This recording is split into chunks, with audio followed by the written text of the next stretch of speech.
Hi, I'm Alicia Michelle, best-selling author and ICF-certified Christian mindset coach. I've helped tens of thousands discover how to build emotional confidence using practical, science, and scripture-based mindset tools. If you're ready for less overwhelm, healthier relationships, and more calm and freedom in Christ, you are in the right place. Let's get started. Hi there. Welcome to today's episode of the Christian Mindset Coach with me, Alicia Michelle. Do you know how people say, if you could look back and change anything about your life, what would you change? I wouldn't change a lot. I feel like things happen for a reason. God guides us in certain decisions for a reason.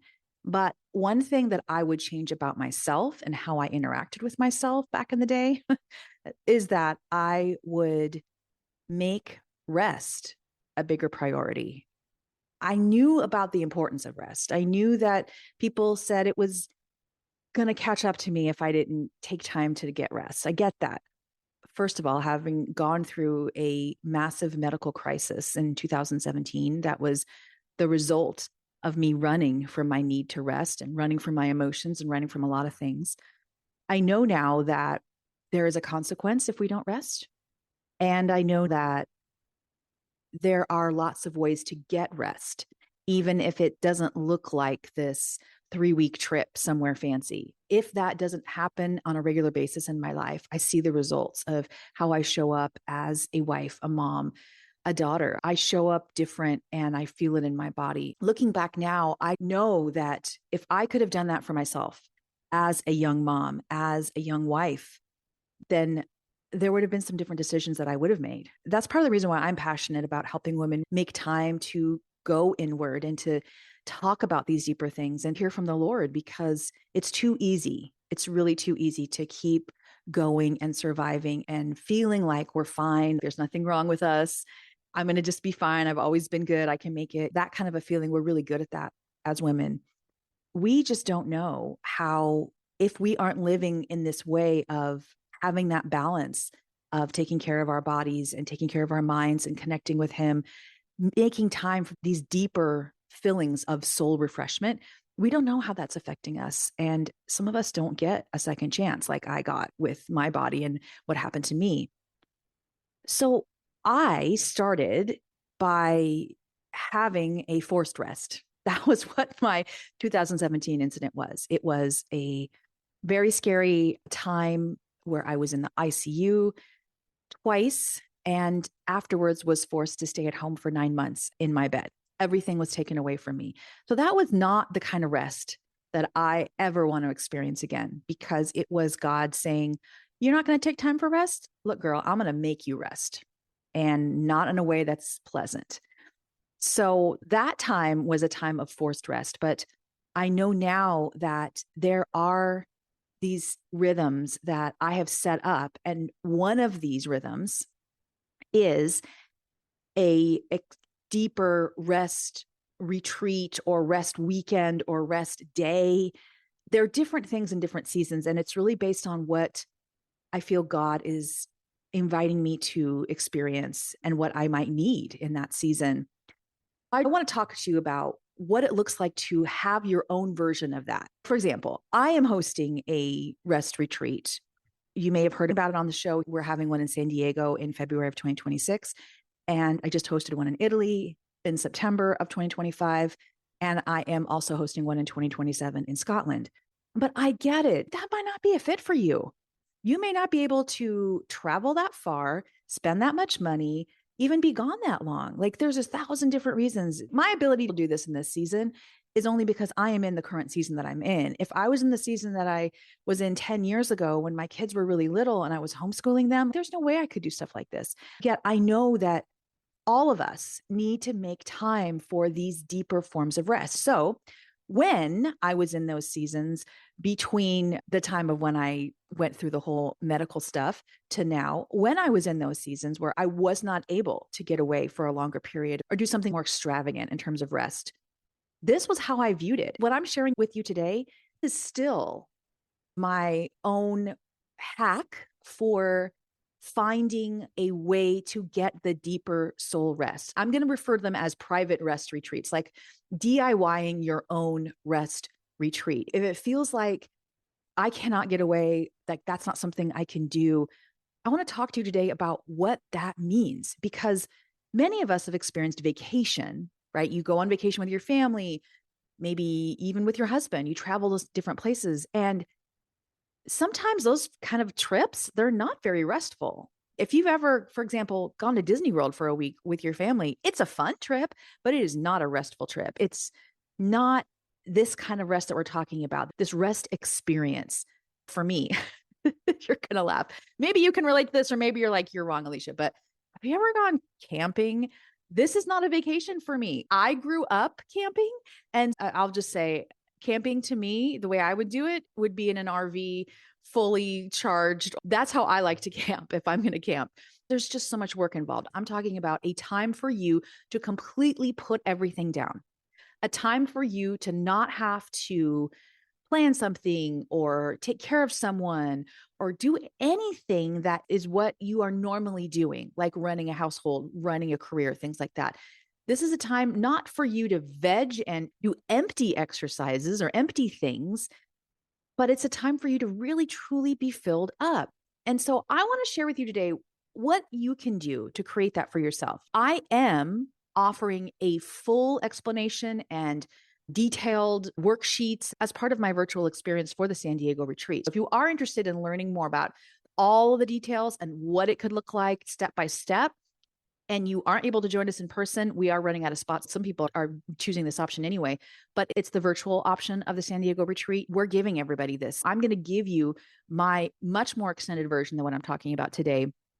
I'm going to share with you all the details of how to put together your own rest retreat, because the virtual ladies coming to San Diego, these are ladies who, again, for various reasons can't come here, but I want them to have the same kind of way to escape, of way for things to be taken care of, a way to go deep with the Lord. This is not a lay around and do nothing kind of a thing. We definitely can have times of that, but it's a, how can I find the refreshment on an emotional level, on a spiritual level, on a physical level?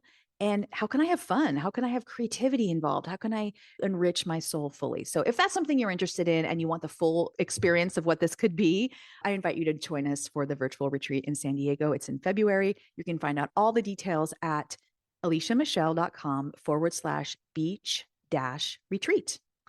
All right, let's talk about some things that I've learned over the years that I have found are really helpful. First, these do not have to look like your ideas, but these are principles that I think if I was sitting down with you over a cup of coffee and you were like, I really need to get some rest and some time to do that, these would be the types of things that I would focus on. So first question I would ask yourself is, what is truly restful to me? What do I need the most right now to get the rest that I need? This is an important question because sometimes we need a lot of physical rest, and that might include time for naps, time for just laying around a pool and relaxing, time for downtime physically. Or we might need mental rest. We might want someone to take care of all of the details so we don't have to think about anything. And we want to focus not on having to prepare for that next thing for work, or having to prepare for the next lesson at homeschooling, or having to take care of something else for someone else, some deep legal thing we're involved in with a parent or a sibling. We just want to be able to read for fun or to think about something else that's completely out of the ordinary. That could be a mental rest or a social rest. Do I need to be with more people? I'm feeling really lonely. Do I need to be away from people? I need to have more solitude. What is that number one thing that you want to focus on? Of course, you could say, oh, all of them. I want all of them. And you might need all of them. But if you are focusing on a limited amount of time and a limited budget, which I would recommend you start on a smaller scale versus saying, all right, I'm going to just go away for 8 weeks and immerse myself in another culture or something. Now, if you have the luxury to do that, and that's what you feel like God's calling you to do to get rest, by all means. I feel like I'm talking to the woman who's, yeah, I just need to have time to do this. I'm not sure how that would happen. That's the biggest priority. And I've never really done something like this. So think about those categories. I break them down into similar categories that Dr. Sandra Dalton Smith talks about in her book, Sacred Rest. She talks about 7 different kinds of rest, but you can break these down into physical rest, which would be having that day or two where we're physically relaxing, doing nothing. Or maybe you need to be physically challenged. Like you want to go on a hike, you want to push yourself, you want to try to have a marathon or something you've been working for, a 5K, something that you're pushing yourself beyond what you normally do. That can also be recharging in a different sort of way. The intellectual rest, like we just talked about, being mentally challenged or stimulated, like learning something new. Do you want to just be alone to get deep into a topic? I can't tell you how many times that I have done that, where I have just gotten a cheap hotel room for the night, maybe an hour away from here. And there was a new software that I needed to learn, or there was something that I wanted to learn. Maybe I'm learning about a new cuisine or just different things. And I'm like, I just want to immerse myself in this without any interruptions. That would be so invigorating to me intellectually. And so locking myself in that room, just poring over the books, just being alone, tapping things out on the keyboard if I needed to about that. That's the kind of stuff that we're asking ourselves. Emotional rest, for me, this is the number one thing because I am a highly sensitive person. We had an episode that we did about that recently. And if you're not sure if that's someone that you are as well, I would highly recommend you check out that episode because it talks about if you're an HSP, what are the kind of things that we need to get rest, to be able to recharge? What are the extra sensitivities that we have? For me, emotional rest, I need to journal. I need to make space to express some deeper feelings that I might be having. Of course, this ties in for me with that other element of spiritual rest. Spiritual rest is how do I like to connect with God? How do I hear him best? It first and foremost would be time in his word. For me, that's usually in a lovely, inspiring sort of location. It doesn't have to be a place like Italy. It can be that beautiful park that's half an hour away that you've always wanted to visit, or it can be on a hiking trail somewhere where you just hike in half a mile and stop and enjoy the view and spend time with the Lord. It can be any of these things. I've even gone to different churches if I have been visiting a location that's not my town, or maybe it's an hour or two away. And I've checked out a church that maybe I have heard of that pastor or I have read one of their books. And for me, it's an added little treat to go and experience what it's like to see them preach on a Sunday morning. So that's an idea for spiritual rest. Creative rest. This is also really high on the list for me because I'm a highly creative person. For me, this looks like doing any sort of art related thing like drawing or sketching or urban sketching, which is specifically going into a town area and drawing buildings and people and environments. I love to do watercolor. I love to do travel journaling. I love to cook. I love to sing. I love to play an instrument, lots of different things like that. I have thought about how can I incorporate those things in it? Is that something that I need? Social rest is another element here that Dr. Dalton Smith talks about in her rest book. This is important because some of us need more solitude because we've just feel overstimulated by life and people. I think a lot of people fall into that camp. Or some people want to have time where they can interact in a new way with people maybe that they wouldn't get a chance to talk to. And that is invigorating. Some people have experimented with something called a silent retreat. Have you ever done that before? I have done one that was just by myself for the day through a local California mission. And in fact, we're going to be doing that as one of the elements at the San Diego retreat. We're taking the ladies to this mission, and they have a beautiful mission there, the chapel, all the grounds, beautiful gardens with waterfalls, things that are just lovely to sit by and enjoy and spend time with God in. So that can be something. Maybe there's just a pretty place to go where somebody has already orchestrated all of that for you or planned out when your meal would be, what we will do. Like that's another idea if you really need that social rest. And another similar question is, do you need more sensory rest? Do you need more quiet? Do you need more noise? And it's similar to the social rest we were just talking about, but this is more about the amount of activity, the amount of stimulation. For example, do you want to be in the middle of New York City and the excitement of being in Manhattan and maybe going to a Broadway show and hearing all the cars and people bustling around and doing all the shopping. Is that invigorating to you for true rest? Or is it spending time alone or maybe with one other trusted person in the Colorado mountains and being by yourself with God in that time, alone in a cabin? Both of these can be restful experiences. It's depending on what sort of rest you need. As an aside, I really wish that someone had told me about the different kinds of rest that were available. Because especially when my kids were little, I didn't understand why I would get so filled up in terms of overstimulation throughout the day when my kids were around. I thought I was a bad mom. I thought there was something wrong with me that I needed to push harder. But the reality is, I had four small kids. We live in a house that has all hardwood floors. There's a lot of vaulted ceilings. Kids were running all over the house. We have three dogs. We were homeschooling. You can imagine the noise and the stimulation alone was a lot for me.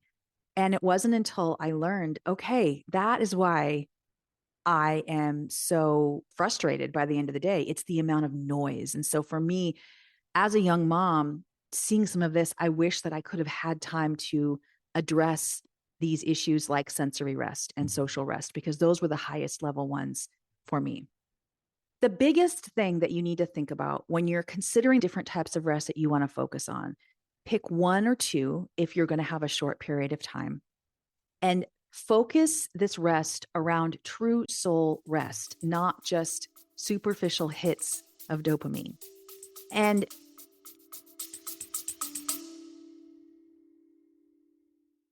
have you ever snapped at the people you love or shut down when you actually wanted to connect with someone? If you've ever wondered, why did I react like that? First of all, you're not broken. Most of us were never taught how to understand what we're feeling in the moment. So when emotions spike, we react, not because we're bad at relationships, but because our emotions are running the show. Here is the simple truth. We cannot respond well to emotions that we don't understand yet. And so that's where I want to help you. I just created a brand new, totally free 7-day course called Notice and Name Your Feelings. And it's designed to teach you this exact emotional management skill. In just a few minutes a day, I'll walk you through this tool that I teach every single coaching client, how to recognize what you're actually feeling with compassion so that you can respond instead of react.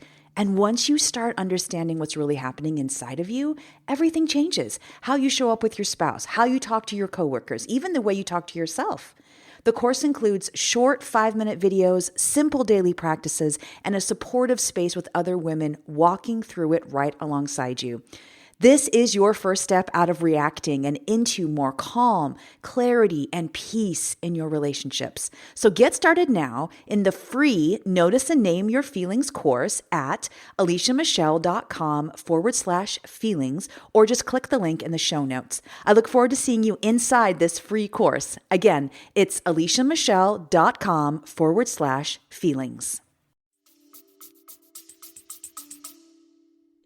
To understand what that means, let me explain how our brain works and how those dopamine hits happen with pleasure. Every time we have a experience where there is pleasure, there is a little bit of dopamine that is released into our bloodstream from our brain, and it makes the brain happy. It wants to keep doing it over and over again because the brain likes pleasure. Makes sense. Yet, if we are getting these little hits from things that are not truly satisfying us, we're just getting kind of a junk food version of that satisfaction, if that makes sense. Like eating chocolate all day. Chocolate tastes really good in the moment, but if you were to eat chocolate all day, every day, you would feel sick. You would not feel your hunger and your nutritional needs being satisfied. You would feel yucky. When we allow ourselves to be filled by these quick hits of dopamine, we're not filling up our rest tank. And I say this because a lot of us will say, I just have time where I'm just vegging out on my phone, or I have time where I'm just vegging out watching TV. And yes, we can all have these veg times, but for a rest retreat like this, the focus isn't on a veg time, it's on replenishment time. And replenishment time can have intensity to it, like investing in this more deeper questions with God, going to these deeper places with God, or it can just have pure fun and relaxation. It doesn't have to be super intense the whole time. It can have times of laying around by the side of a pool, like we talked about. But I would caution you to just be aware as you're thinking of these activities to ask yourself, is this truly a deep soul rest kind of activity where I walk away from it feeling replenished?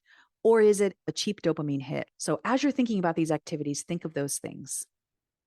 The other important thing I would include is to just do something, commit to something and do it regularly. Like I said, if I could do my life over as a young homeschooling mom with 4 kids and a husband who traveled 50% of the time, this is one of the big things I would do differently. Start with an afternoon. And I know that for some of us, even that can be a lot, like that young mom stage.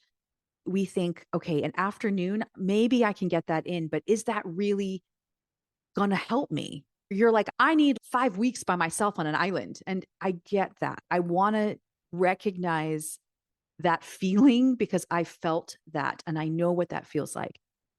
But we have to start with something. And if right now, all that you have is an afternoon, one day a week or every other week, then that's where you can start. That's a great place. That's better than no rest. Start there and begin to expand it out. Move to a day of rest. A day of rest can be blocking off that day. If it has to be a weekend, it's great. Or maybe during the week, maybe you have someone that you trust that you can have, if you have young kids, take care of your kids. Or maybe once a month, you can rearrange your work schedule so you can go in late to work or take an overnight on the weekend where it's a little bit more of a break for you. But figuring out something where there's a whole day, drive an hour from where you're at, see what you find. What is within that radius? What little towns, what little restaurants, little shopping areas could you explore? You could even make it a quiet day where it's just you and Jesus, where you go to a nature sort of setting and bring your journal. You just sit there, journal on your Bible, and you're walking around and just listening, thinking about what's on your heart, pouring out your heart before Him. A day like that can bring so much restoration, even if it's only a day. We have to do what we can with what we have. That is the most important part. Once you've moved from an afternoon to a day, try an overnight adventure, maybe 2 days. I like to grab a cheap hotel room somewhere within an hour or an hour and a half from where I live. It's an area that is safe because I'd be there by myself, something that's fairly inexpensive, and somewhere where I could grab some food from the grocery store, or if you like have a Trader Joe's near you, grab food from the Trader Joe's so that you can have your breakfast and lunch food in the room or with you, or if you're not going to be in the room the whole time. And then maybe you go out to eat one night so you have a nice meal, still keeping it on budget, but it's an experience. It's a chance to be alone with your thoughts, maybe try something new.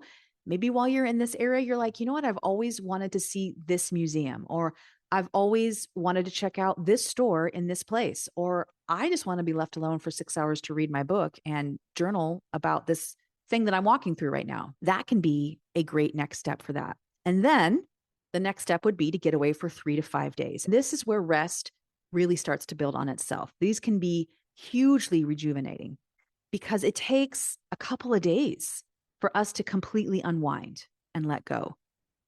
For me, that point is about day 3, where I am able to not be thinking about all the activities of home and all the kids and other things at work. I'm just able to put it all down and immerse myself in a different, restful environment. This idea of 3 to 5 days is great and a great next step. But ultimately, if you can get to a place of 1 to 2 weeks or even longer, that, of course, is ideal. In Europe, these sort of vacation times of extended time away from home, they're normal. And it's only for those of us who are Americans that have an issue taking this amount of extended time, I think. But I do understand that no matter where you live, it is hard to put everything down for a week or 2 or longer, especially if you're going to go by yourself. So I understand that not everyone is in this place. I can tell you that it takes some creativity It takes some budgeting. It takes a lot of planning, but it is possible. I did have some times where I was able to do this when I was a young mom with really young kids. I remember I did take one trip over to see a friend who lived in the UK. And I was at a breaking point, honestly. My two kids were 5 and 3. And then I just had my daughter, and she was 11 months old. And I'd had this friend who had been a neighbor, and she moved back to the UK where she was from. I thought, if I could just get away for an extended amount of time and visit this person, that would be incredible. I remember one night saying that to my husband at dinner, and he was like, why don't we make it happen? And I'm like, okay, how is that going to happen? I have a nursing baby, a 3-year-old and a 5-year-old. And he said, again, this is not everyone's story, but he offered to take some time off work. I think we even had my mom or his mom fly in to help with the boys. We were creative in how we made it happen. We budgeted to make that trip happen because it was tight. We did not have a lot of money, but we took my daughter with me. Like, my daughter went with me on that trip at 11 months old. She was still nursing. And I'm like, okay, she's a lap baby. She's free. We don't have to pay for the flight. We made it happen. And that trip was the first time, I think, that I understood how beneficial extended rest could be. I was at a burnout place as a mom, and I needed to do something extreme to help myself because I was burning out. My point in sharing that story is to say that I understand the frustrations and the limitations that we have. And I also understand the guilt that we can feel in talking about rest, where you're like, yes, I know I need to, but all the buts start lining up. And I hear all those buts. I still deal with the buts too. I also encourage you to think outside the box and to think, how can I start small? How can I expand to more and make this a rhythm in my life? What specific kind of rest do I need? And God, more than anything, how could this help me face the season that I'm in right now? Understand your why for this. Understand the importance of taking this time and making this investment in yourself. Because sometimes we're like, oh, yeah, I know I need to. But no, really, what would happen if you continued on this path and you don't get the rest? You don't take time. You don't get this sort of deep replenishment that your body, your mind, your soul is craving. What would happen? Start to play that out. And I think if you can get to that place and realize that's not the me that I want to be, that's not the me that God is calling me to be. And I know that if I can do this and make this investment in myself, I will show up and better in all these areas. It starts to be very concrete about it. I can deal with this issue better. I can help with this issue better. It will help me in these ways. It becomes easier to begin to say yes to that. The other thing I would think about is that a lot of us have these things that we do for our kids all the time because our kids need it. Let me be the big sister and tell you that there are things that are good for you, like rest, that we as women need to stop putting to the back burner. Some of us need to know today that it's time, not in a selfish way. This is about showing up as the best you and creating a space for you to get that rest that works for your lifestyle. Go to the Lord with your budget, with your time, with your situation, and ask him, Lord, where should I start? How can I make this happen? If you truly seek him and ask him for help with this, he will give you ideas. He will show you how to make it happen, even if it's small, but stay faithful to those commitments and build on it and go from there. I highly encourage you to write down some ideas right now of what this could look like. What could this look like for you to have this rest? Just first things that came to your head. What are some of the little places you'd want to see? What sort of rest are you thinking of? What could it look like? Take the time to jot down some ideas and bring them before the Lord and see what he does with them. If you would like some structure and accountability in doing a rest retreat, join us virtually for the San Diego Rest Retreat in February. It's a great way to have that accountability of, hey, I'm doing it from this time to this time. And you don't even have to do it during that time. We're just offering it live during that time, and there will be recordings. So if you can't make the live teachings due to time zones or other reasons, you can use these later in a retreat for yourself. But we're going to have detailed information on how to put it together for yourself. Again, it's a great opportunity to be with other people who are valuing the experience of needing rest. Not everybody is wanting to commit to that. And so being around other quality Christian women, there will be community before and after for those who are joining us virtually. So if that's helpful, awesome. That is at aliciamichelle.com/beach-retreat. Either way, I pray that you take these ideas and ask God, what does rest and extended rest, what could that look like for me right now in this season? All right, friend, take very good care. I look forward to talking to you next week on our episode. Bye-bye. Thanks for joining me today. For full show notes and helpful next step resources, visit aliciamichelle.com. And if you enjoyed this episode, I'd be honored if you would leave a 5-star rating and review. And remember, if you're feeling overwhelmed or stuck in your emotions, I offer free chats with listeners. Just head to aliciamichelle.com/chat. Tell me a little bit about what's going on, and I'll be in touch. Thanks for being here. I'll see you next week.